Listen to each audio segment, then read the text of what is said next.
News Only 24. News Only 24. তিন বিএলওকে তালা বন্ধ করে রাখা হলো। গাইঘাটায় তুমুল উত্তেজনা। কি এমন ঘটলো? ঘটনাস্থলে ঢুকলো জয়েন্ট বিডিও ও পুলিশ। বিএলওর কাজ নয়, আগে আমাদের সন্তানদের পড়ান। গাইঘাটায় অভিভাবকদের তীব্র প্রতিবাদে চাঞ্চল্য।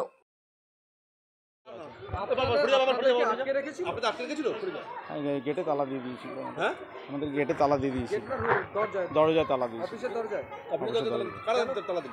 যা আমাদের মানে গার্জেন কর্তৃপক্ষ, স্কুলেরই গার্জেন তারা। আমাদের সবাই স্কুলের আমাদের তিনজন টিচার ছিলাম, আমরা তিনজনকে বিএলও ডিউটি দিয়েছিল, সেই জন্য আমাদেরকে তালা দিয়েছি। টিচারের দাবির থেকে আমরা আজকে অফিস ঘরে তালা মেরেছি এবং আমরা 20/6/2025 এসআই অফিসে ডেপুটেশন দিয়েছি। এসআই আমাদের আশ্বাস দিয়েছিলেন আমাদের শিক্ষক দেবেন, আজ অবধি। সকালে স্কুলে ঢুকে বেকায়দায় পড়লেন 3 শিক্ষক। এক দেওয়ালের মধ্যে তাদের আটকে রাখলেন অভিভাবকরা। কারণ একটাই, নির্বাচন কমিশনের জরুরি দায়িত্ব সামলাতে বুথ লেভেল অফিসার কাজ হাতে নেওয়ার এই ঘটনাটি ঘটেছে উত্তর 24 পরগনা জেলার Gaighata Chandigarh special cadre FP বিদ্যালয়ে। এই বিদ্যালয়ে মোট শিক্ষকের সংখ্যা মাত্র 3 জন। আর এই 3 জন শিক্ষককে নির্বাচন কমিশনের পক্ষ থেকে বিএলও দায়িত্ব দেওয়া হয়েছে। জানা গেছে শিক্ষকরা বিদ্যালয়ের বাইরে বিএলের কাজ করতে গেলে বিদ্যালয়ের পড়াশোনা পুরো বন্ধ হয়ে যাবে, এই আশঙ্কা থেকেই অভিভাবকরা এই দিন চরম পদক্ষেপ নিলেন। আমাদের স্কুলে দীর্ঘদিন ধরে মাস্টারমশাই নেই, শিক্ষক নেই, 150-এর উপরে ছাত্রছাত্রী এখানে। আমাদের এখানে গরিব এলাকা, টিউশনি পত্র দেওয়ার কোনো সম্ভাবনা নেই গার্জিয়ানদের পক্ষ থেকে। মাস্টারমশাইদের উপরে পুরোটাই নির্ভর করি আমরা। সেখানে 5টা ক্লাস, 3 জন মাস্টারমশাই, 3 জনের মাস্টারমশাইতে তো হয় না। আর প্রত্যেকটা স্কুলের হেডমাস্টারমশাইদের ক্লাস নেওয়ার মতন সময় নেই, অফিসিয়াল যা কাজ আছে। মতো অবস্থায় বিএলআরের ডিউটি চলছে। ডিউটির মধ্য দিয়ে ওনারা আজকের থেকে 3 জনই চলে যাচ্ছেন বিএলআরের ডিউটিতে।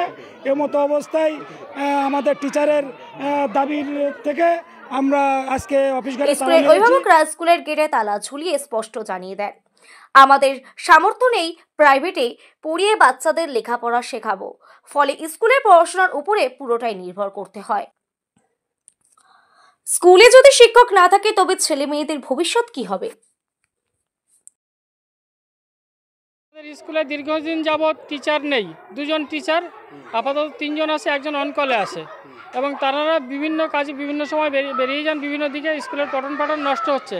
ইতিমধ্যে আমরা জানতে পারি আমাদের পাড়ার বিএলও সাহেবের কাছে যে আজকেই আমাদের 3 জন টিচারকে বিএলওর কাজে তুলে নেওয়া হচ্ছে এবং সুপারভাইজার উনি বলেছেন যে বেলা 1টার মধ্যে বিডিও অফিসে ওনাদেরকে জয়েন করতে হবে। আমরা দেখলাম সেই মুহূর্তে স্কুল পঠন পাঠন তো নষ্ট হচ্ছে, আরও চলে যাবে, কিভাবে কি করা যায় সেটা সমাধানের জন্য টিচারদেরকে আমরা আটকে দিয়ে অফিস রুমে তালা দিয়েছি। আপনাদের কিছু দাবি দাওয়া আছে, বাচ্চাদের পড়াশোনাটাও তো একটা ম্যাটার করে, আবার বিএলও ডিউটি যারা করছেন তারাও তো একটা কাজই করছেন, তো দুটোই তো দরকারি কাজ। এবার সবার তো নিজস্ব দাবি দাওয়া থাকে, তো সেই ক্ষেত্রে একটা স্কুলে 3 জন শিক্ষক, 5টা ক্লাস, অলরেডি 2টো কম না, একটা দেখুন, আপনারা একটু ভালো করে দেখবেন, শিক্ষক 5টা ক্লাস হিসেবে কিন্তু শিক্ষকদের নির্ধারণ সম্ভবত হয় না। এটা আমার থেকে যে এডুকেশন ডিপার্টমেন্টে আছে তারা ভালো বলতে পারবে। তো এবার দেখুন, এটা হয়তো অ্যাক্সিডেন্টালি হয়ে গেছে, ঠিক আছে, অনেক চেঞ্জ করার চেষ্টা করতে হবে। আমরা অবশ্যই ডিস্ট্রিক্টে সেটাকে পাঠাবো। কতক্ষণ তালা দিয়ে আটকে গেছে এটা তো আমি জানি না, আমি খবর পেয়েই চলে এসেছি।